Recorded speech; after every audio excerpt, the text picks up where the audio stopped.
guys, and welcome back to Unspoken Words. If you are new here, welcome to my channel where I am all about making a natural hair community, and helping you to understand your hair through the experiences that I do with my hair and the products that I try as well with my hair.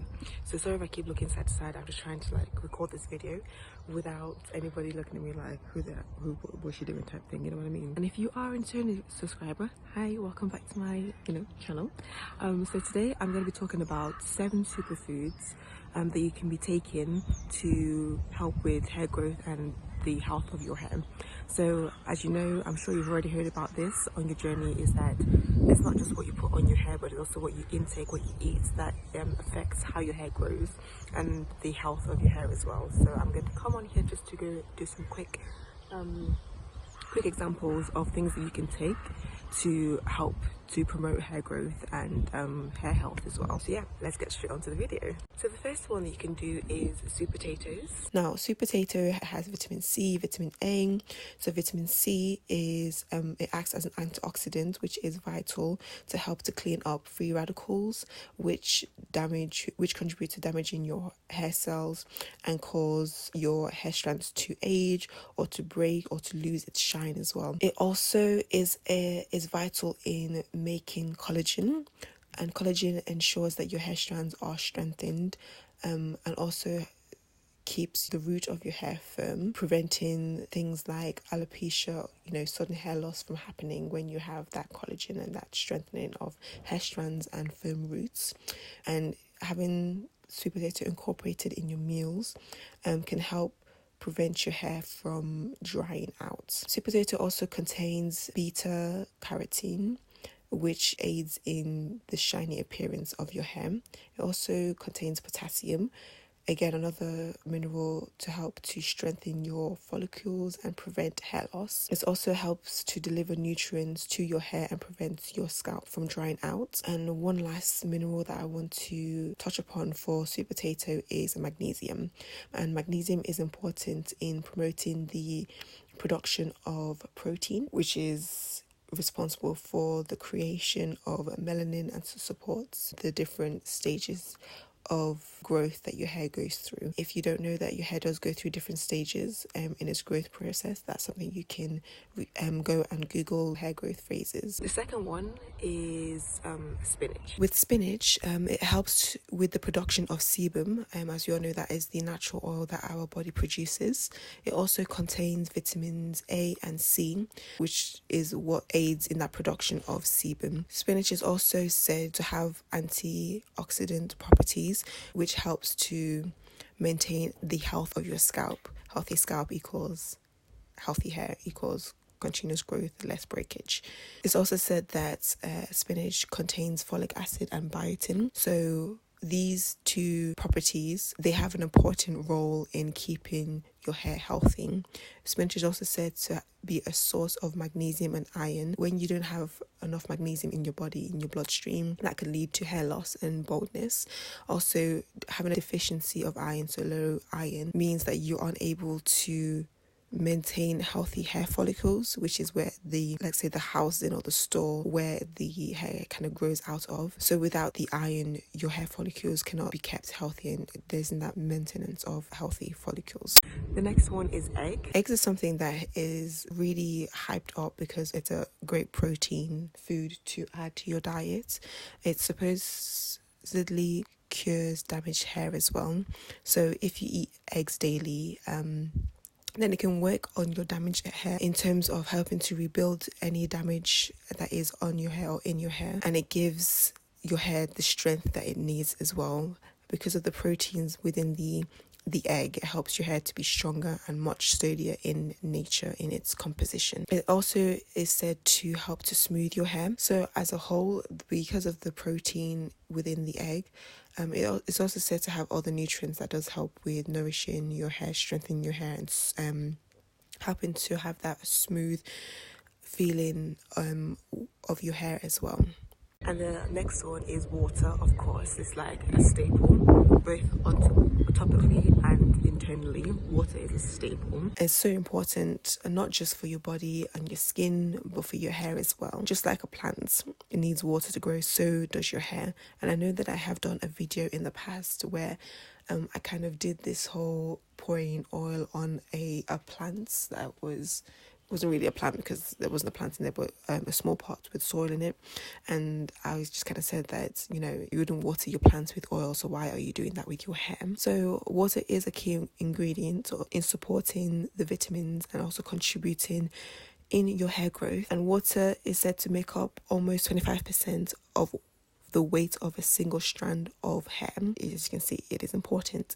And it's said to drink at least 2 liters of water, but I do know that that's a generic term. So it's one of those things where you have to do a little bit of calculations to know exactly how much liter for your body weight and your height you actually need to be drinking per day. So it could be 1.7 liters or it could be the 2 liters. But that's something that you do need to go back or go away to find out how to. I know there is a way, but I can't remember what it is that they do to find your exact liters of what it is you're supposed to be drinking for your body weight and your height as well. But it is said to drink at least, as a generic term, at least 2 liters of water per day to help to strengthen your hair and to increase hair growth. As you know, dehydration can cause hair loss. It can halt the growth process of your hair. So when your hair doesn't have enough moisture in it, it is more susceptible, more prone to split ends and becoming brittle and hard. The next one is apples. I know, right? Now, apple is said to overcome hair loss, but this is when you eat apple that is unpeeled. Specifically apples that are unpeeled, because the nutrients are found also within and just underneath the peel of the apple. Unpeeled apples contain procyanidin, B2 and biotin. I believe that's how you pronounce that, procyanidin.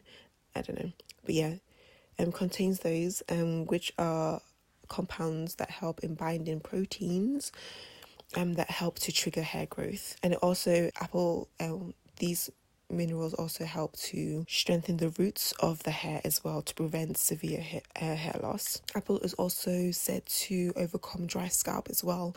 So eating unpeeled apples, so in a way it acts like sunscreen, but like an internal, but working from the inside out.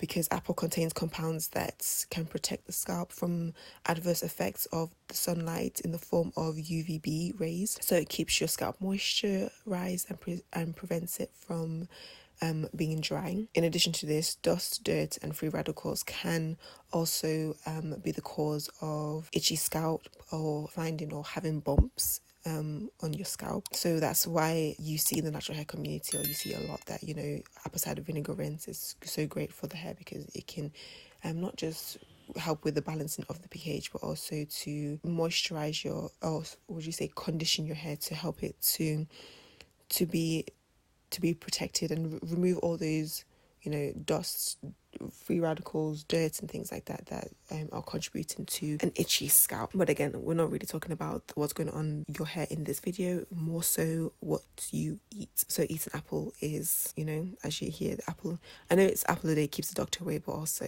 apple a day, you know, helps with your hair, keeps the hair loss away. And the next one is nuts. So now when it comes to nuts, you can have a variety. There's so many types of nuts, right? And so many or different ones will aid in different ways. I'm going to mention 2 for this particular video, but you can go and research how other ones benefit your hair as well, like walnuts and peanuts, etc. So the first one is cashew nuts. Cashew nuts have a necessary mineral within them called copper, and this is known to help with a variety of enzymes.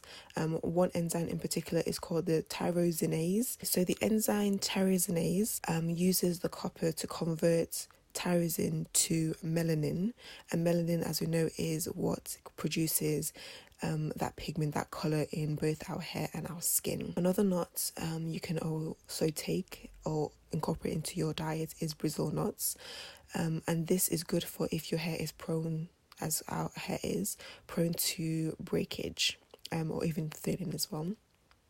Now, Brazil nuts have a rich source of selenon. I think that's how I pronounce it. I really don't know. This is a mineral that promotes hair growth. Now, there have been several scientific reviews on selenon and its involvement in hair production. And it is reported that this particular mineral is especially essential in the new formation of hair. So it is said that Brazil nuts are rich in the selenium mineral, and it's recommended to limit how much you take per day. Again, you can research how much is probably better for you to take per day. And last but certainly not least is watermelon. Now, watermelon actually contains a lot of citrulline that increases the level of arginine, which is an amino acid, and it's essential in our bodies and helps with blood circulation in the scalp, and therefore is necessary for promoting growth, or is a good food to put in your diets to help to promote hair growth. So the more blood that reaches your scalp, the less amount of hair fall will happen because of the blood circulation and the nutrients within the blood. Watermelon also contains other amino acids, vitamins, and of course water, and these nutrients and the water help to hydrate the hair from the inside out. So something I do say a lot in my videos is that, I think I do. I don't really say that much, but it's not just what you put on your hair that counts. It's also what you are taking in, what you are eating. And I know I do a lot of hair challenges where it's a lot of focuses more on what's going on my head, but I do try to make it a habit to have a healthy diet as well, or as healthy as I can, because sometimes you've got to love the unhealthy food too, you know what I mean? So I'm not preaching that my diet is completely 100% healthy, no unhealthy like oily stuff like pizzas and things like that, but I do try to make sure that the majority of what I eat is healthy and good for not just for my hair, but my skin and my body as well. So watermelon is great because it just helps to nourish and hydrate your hair. But yes, guys, that is everything for this particular video. I hope you find it helpful. I know it's a little bit different from what I usually do, but I just thought that I do a lot of videos about what I put on my hair and the things that I put on my hair. Let's do one about what you intake as well, or what you should be intaking. Now, this is only a small list. There are obviously a whole lot more types of foods that you can incorporate into your diets that you may even already be incorporating, but you may need more, or may need to eat it with less harmful foods, if that makes sense, less processed foods, to actually see the benefits of it. So that is it for today's video. Don't forget to like, comment and subscribe. Let me know if you enjoyed this video, if it was informative for you. As I say with all my videos, pretty much every one of my videos, your liking, your commenting, your subscribing tells me and lets me know what you enjoy watching, if the videos are informative, if you've tried them, the things that I do post before, and whether you like them, what your experiences were, commenting on that particular video as well. So don't forget to like, comment, subscribe, and to share with other people who may benefit from these videos as well. Thank you guys for listening, and I'll see you guys in my next video. Bye, loves.